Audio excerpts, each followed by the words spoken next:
Bon, vous avez entendu l'explication, on est d'accord pour dire qu'elle était super foireuse, il est remonté jusqu'à l'affaire du train avec le fameux mouchoir.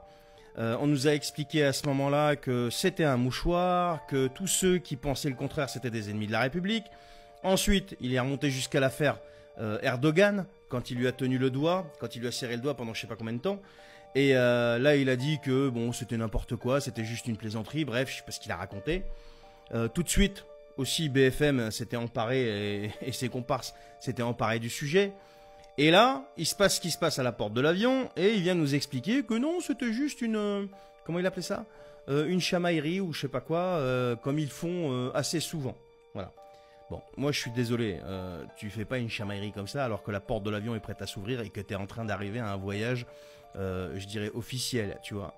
Tu es en train de sortir de l'avion, normalement tu te prépares pour sortir, tu as un accueil officiel, tu es président de la République, tu fais pas des chamailleries avec ton épouse à la porte de l'avion. Durant le voyage peut-être, mais enfin moi j'ai du mal à y croire. Tout ça pour vous dire quoi? Tout ça pour vous dire que maintenant vous savez au moins qui dirige le pays. Point barre, ça s'arrête là. Ça fait une éternité qu'on le dit, mais on se faisait traiter de complot-plot. Maintenant vous le savez. Regardez la photo quand il est en train de marcher sur le tapis et qu'il a le poing fermé comme ça. Comment il est mal à l'aise et comment il est super agacé.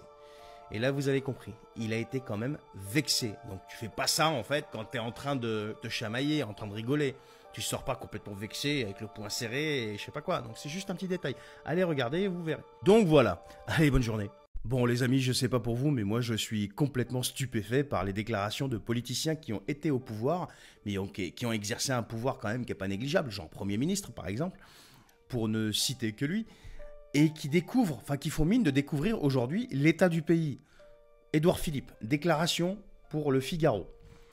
Nous nous mentons à nous-mêmes, nous ne sommes pas suffisamment conscients de ce que nous vivons, nous errons tous dans ce méandre, les responsables politiques, la presse, les Français. Dans bien des domaines, nous refusons de voir la réalité. Deux questions. Bon, est-ce que vous avez compris quelque chose? Ça, c'est ce que j'appelle parler pour ne rien dire. Parler pour ne rien dire, il me semble que c'est aussi un sketch de Raymond DeVos qui illustre bien, il me semble que c'est ça.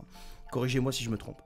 Mais au-delà du parler pour ne rien dire, même si on comprend ce que tu dis, Édouard, mais t'as exercé le pouvoir, t'étais Premier ministre. Enfin, je sais pas, vous comprenez ce que je veux dire? Je suis stupéfait. Pourquoi ces gens-là, ils viennent faire mine de découvrir ce qu'ils ont semé en fait, alors qu'ils l'ont fait pertinemment. Et Édouard Philippe, je rappelle quand même, c'est le mec qui a expliqué comment la stratégie politique avance. On balance une idée, on voit comment ça se comporte, si ça bouge pas, on continue.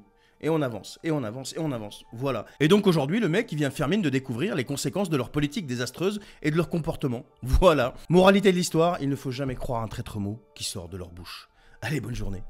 Donc, Volodymyr envoie 500 drones sur la Russie quand l'hélicoptère de Poutine partait à Koursk.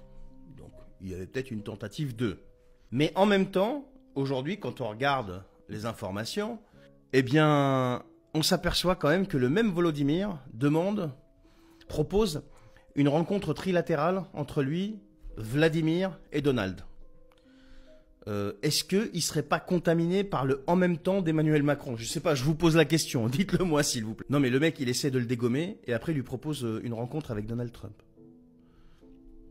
Je sais pas, qu'est-ce que vous en déduisez vous?